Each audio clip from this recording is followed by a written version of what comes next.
Imagine sitting on a plane, ready to take off, excited for the journey ahead, when suddenly the atmosphere shifts. The calm hum of the cabin is shattered by a voice dripping with disdain, a tone that makes your stomach drop. This isn't just any voice. It's the voice of someone in authority, someone who's supposed to ensure your safety and comfort. But instead, they're using that power to humiliate, to belittle, to discriminate. This is the story of an elderly black couple who boarded a flight with hope and excitement, only to be met with blatant racism from a flight attendant. What started as a routine trip turned into a nightmare that would leave everyone on that plane, and eventually the world stunned. But what happened next? Well, that's where things take a turn no one could have predicted. The couple, let's call them Mr. and Mrs. Johnson, had been married for over 40 years. They were the kind of people who radiated warmth and kindness, the type who'd smile at strangers and strike up a conversation with anyone. They'd saved up for months to take this trip, a dream vacation to celebrate their anniversary. But as they settled into their seats, excited for the adventure ahead, they noticed the flight attendant giving them strange looks. At first, they brushed it off. Maybe she was just having a bad day. But then, things escalated. The attendant began making snide comments under her breath, loud enough for the couple to hear, but quiet enough to avoid drawing attention from others. She questioned why they were sitting in their assigned seats, implying they didn't belong there. She rolled her eyes when Mrs. Johnson asked for a glass of water, and when Mr. Johnson politely requested assistance with his overhead bag, she scoffed and walked away. The tension in the air was palpable.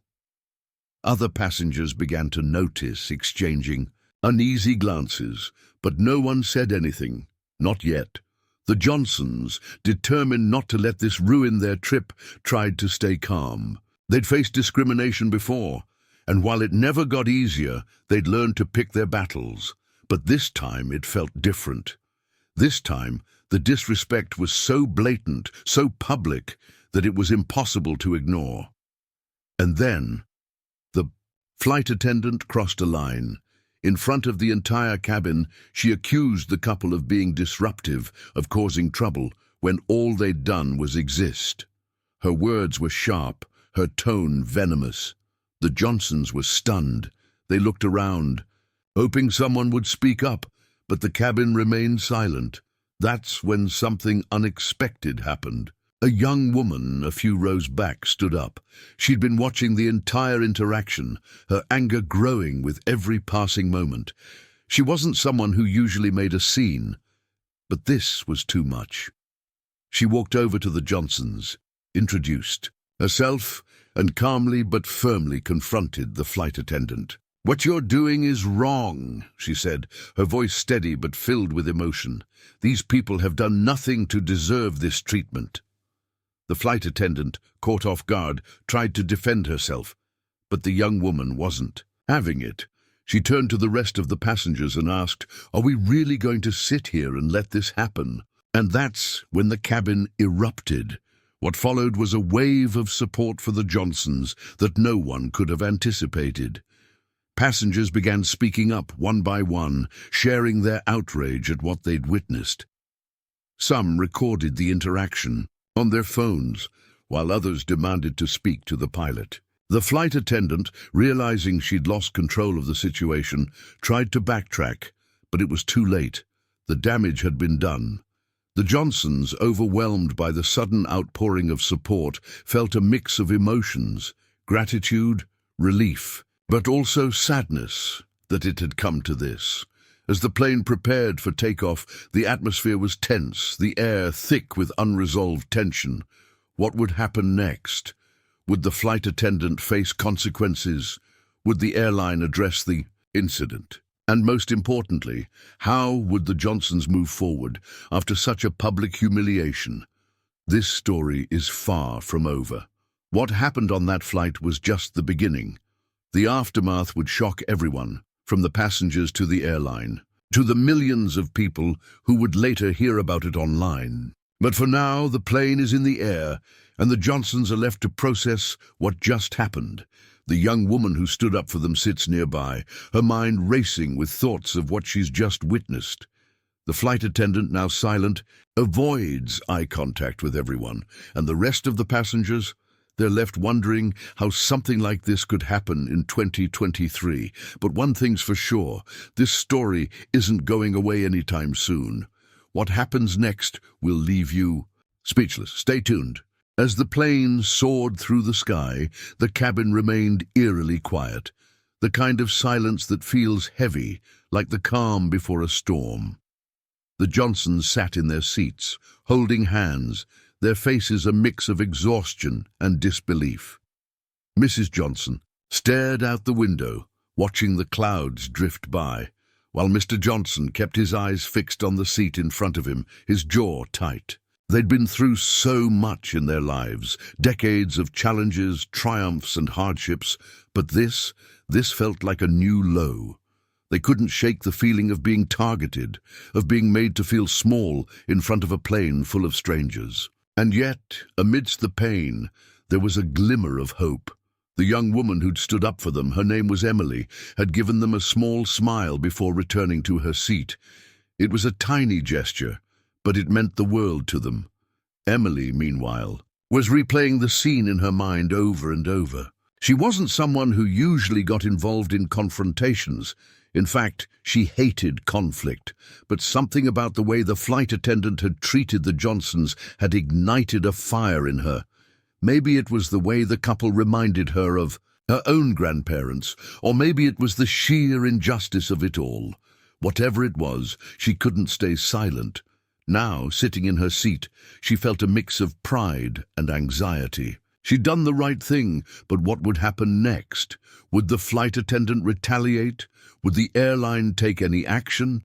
She glanced around the cabin, noticing how other passengers were stealing glances at the Johnsons, their faces filled with sympathy and anger. It was clear that this incident had shaken everyone on board. The flight attendant, whose name tag read Karen, was doing her best to avoid eye contact with anyone. She moved through the cabin mechanically, handing out drinks and snacks, her usual cheerful demeanor replaced by a cold, detached expression. But inside, she was seething. She couldn't believe how things had spiraled out of control. In her mind, she'd just been doing her job, maintaining order. She didn't see her actions as racist. She saw them as necessary. But the way the passengers had turned on her, the way that young woman had confronted her, it had rattled her. She kept telling herself that once the flight was over, everything would go back to normal. But deep down, she knew that wasn't true. The passengers had their phones out, recording everything. This wasn't going to just go away. As the hours passed, the tension in the cabin only grew. Passengers whispered to each other, sharing their thoughts on what had happened. Some were outraged, vowing to file complaints with the airline. Others were more cautious, worried about getting involved. But one thing was clear. No one was going to forget this flight anytime soon. The Johnsons, meanwhile, tried to focus on the positive. They were touched by the support they'd received, especially from Emily, but they couldn't shake the feeling of vulnerability. They'd always believed in the goodness of people, but this incident had shaken that belief. They wondered how many others had experienced something similar and stayed silent, too afraid or too tired to speak up. When the plane finally began its descent, the mood shifted again. People started gathering their belongings, eager to get off the plane and put the incident behind them. But for the Johnsons, the ordeal was far from over. As they stepped off the plane, they were met with a mix of emotions. On one hand, they were relieved to be on solid ground again. On the other hand, they knew that what had happened on that flight was just the beginning. They could see the other passengers glancing at them, some offering sympathetic smiles, others looking away awkwardly. Emily approached them as they waited for their luggage, introducing herself properly this time. "I just want you to know," she said, her voice soft but firm, "what happened back there wasn't okay, and I'm going to make sure something is done about it. The Johnsons thanked her, their gratitude evident in their eyes, but they couldn't help but wonder what something meant. Would the airline even care? Would anyone actually listen? As they collected their bags and made their way to the airport exit, they noticed a small crowd gathering near the gate. It turned out that several passengers had already started posting about the incident on social media. Videos of the confrontation were going viral, with hashtags like "Justice for the Johnsons" and "Racism in the Skies" trending within hours. The Johnsons had no idea that their story was about to explode online, reaching millions of people around the world. Meanwhile, Karen, the flight attendant, was trying to slip away unnoticed. She'd hoped to avoid any further confrontation, but as she made her way through the airport, she noticed people staring at her, whispering to each other. She quickened, her pace, her heart racing. She knew the videos were out there, and she knew what that meant. Her career, her reputation, everything was on the line. She tried to convince herself that she could weather the storm, that people would forget about it in a few days. But as she scrolled through her phone and saw the flood of comments condemning her actions, she felt a sinking feeling in her chest. This wasn't going to blow over, not this time.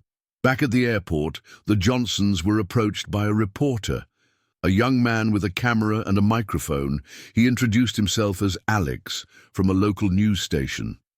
"I'm so sorry for what you went through," he said, his tone sincere. "Would you be willing to share your story? I think it's important that people hear what happened." The Johnsons hesitated. They weren't used to being in the spotlight, and the thought of reliving the incident was daunting. But they also knew that staying silent wouldn't change anything. After a moment, they agreed. As the camera started rolling, they began to tell their story, their voices trembling but determined. By the time they finished the interview, the airport was buzzing with activity. More reporters had arrived, along with curious onlookers. The Johnsons were overwhelmed, but grateful for the support. They knew that speaking out wasn't going to be easy, but they also knew it was necessary. As they left the airport, they couldn't help but wonder what the next few days would bring. Would the airline take responsibility? Would Karen face consequences? And what about the other passengers? Would they continue to stand by them, or would they move on with their lives? As for Emily, she was already drafting an email to the airline, demanding accountability. She knew that one email wouldn't change the world, but it was a start. She also reached out to the Johnsons, offering to help in any way she could. She didn't know what the future held, but she was determined to see this through. The incident on the plane had opened her eyes to the realities of racism and discrimination, and she wasn't going to let it slide. The story was far from over. In fact, it was just beginning. As the Johnsons settled into their hotel room that night, they turned on the news and saw their faces on the screen. Their story was everywhere, and the world was watching. But what would happen next? Would justice be served, or would the incident be swept under the rug? The tension was still there, unresolved, hanging in the air like a storm cloud. And as the Johnsons drifted off to sleep, they couldn't help but wonder what the next chapter of their story would bring.